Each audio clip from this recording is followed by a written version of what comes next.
Bitcoin has been having a bad year. Recently, cryptocurrency, unlike last year, has had a lot of promise. The market was on the rise and investments looked fruitful. However, things have been looking quite dim.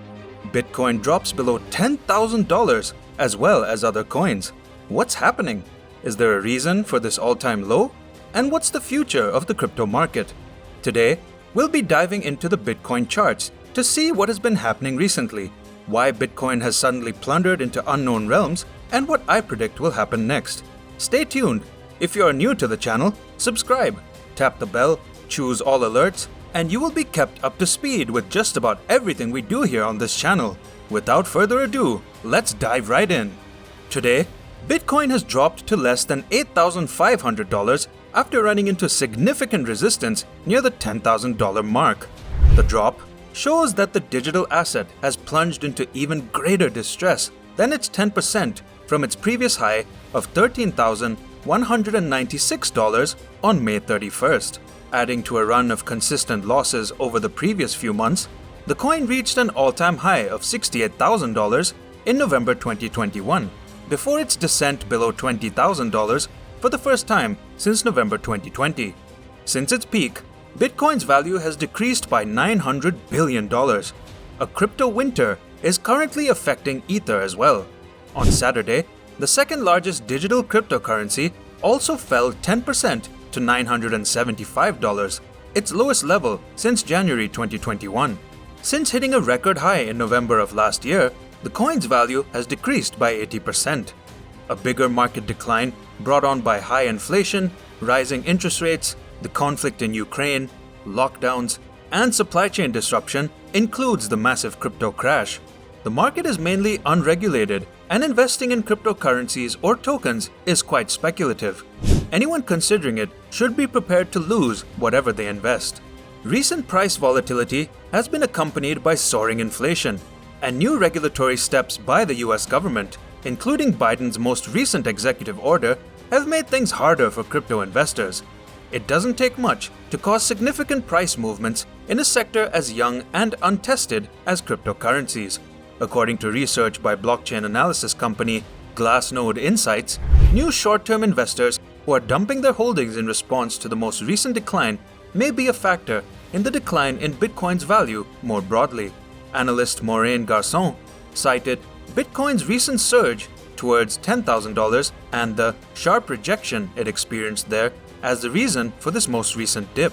Garçon, managing director of crypto-to-crypto derivatives platform Amulet, stated that the market just doesn't believe it's worth that much.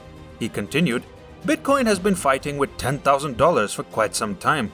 Similar insight was provided by Joe DePascal, CEO of cryptocurrency hedge fund manager BitBull Capital, who noted that Bitcoin had struggled to cross $10,000 during this month. The Federal Reserve raised interest rates this week by 75 basis points, which is the highest increase since 1994. All assets were withheld as a result of the adjustment. The S&P 500 had its worst week since 2020 and is also in a bear market. The $60 billion fall of two other significant tokens, Terra Luna and Celsius, last month sent shockwaves through the cryptocurrency community. The general stability of digital currency has come under more scrutiny as a result of these losses. If Bitcoin falls below $8,800, we can expect further drops into the 23% and 38% Fibonacci retracement levels of $7,746 and $7,074 respectively. One of the main barrier levels following $10,000 is that, on the plus side, once this dip is finished, Bitcoin bulls could regain energy to potentially break past the $10,000 obstacle and drive the price back towards $14,000. The pandemic caused a period of hyper-growth in the crypto community industry as youthful investors sought to invest in meme stocks and digital currencies after finding themselves suddenly loaded with stimulus money. From March 2020 to November 2021, Bitcoin's price increased 12-fold to $64,000. Companies in the crypto sector are currently fighting for survival.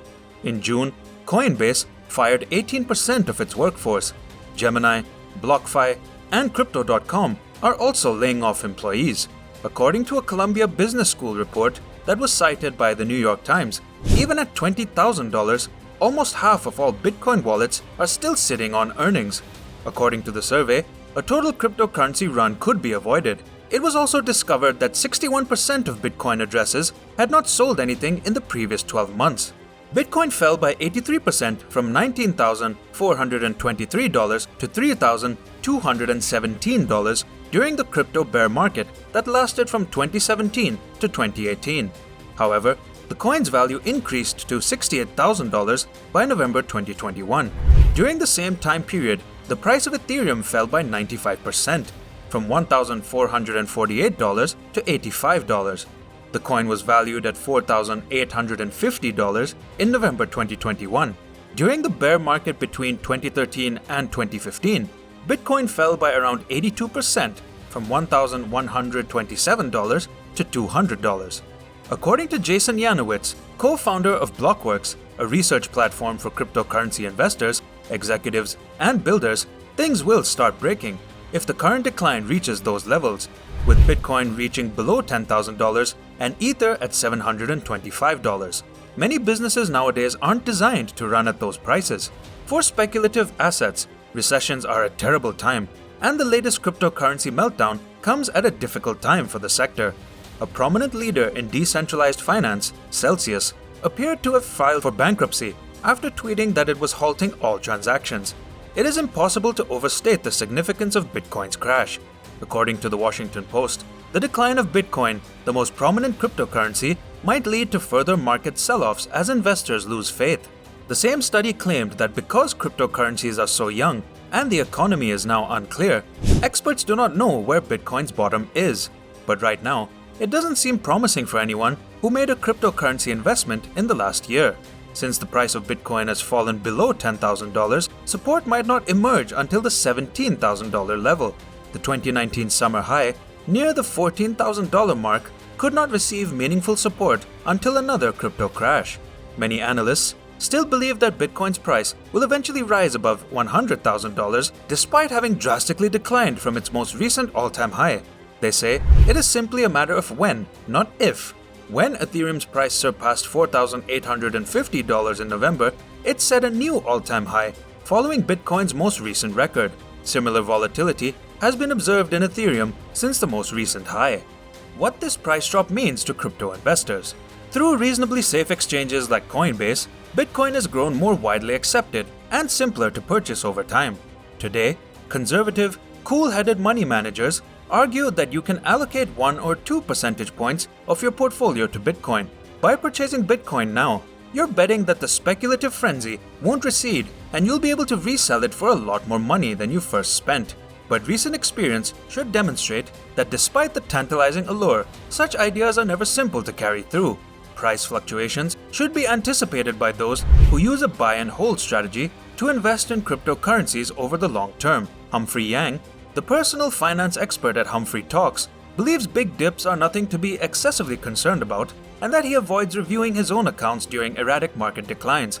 Yang refers to the crypto crash of 2017, in which a number of significant cryptocurrencies, including Bitcoin, had significant value losses, and says, "I've gone through the 2017 cycle too. I am aware of how unstable these things are. Some days they can drop by 80%.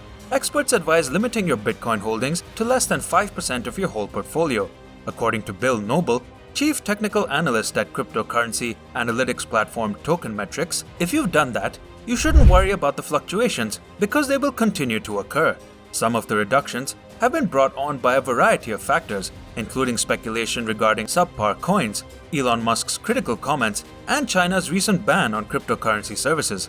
This combination of elements might make sell-offs all the more violent. Volatility is as ancient as the market itself, and since it's not going anywhere, you have to cope with it. Yang advises, following the same approach that works for all long-term investments: set it and forget it. As long as your crypto investments don't get in the way of your other financial goals, and you've only invested what you're ultimately okay with losing. That concludes the analysis for today. Make sure you're subscribed, press the bell, and remain up to speed on all the updates that we do here so that I can make sure you're aware of what I believe the most likely conclusion is over the next several weeks, at the very least. If you found it useful and instructive, please click the like button. I really appreciate it, and I'll see you in the next one.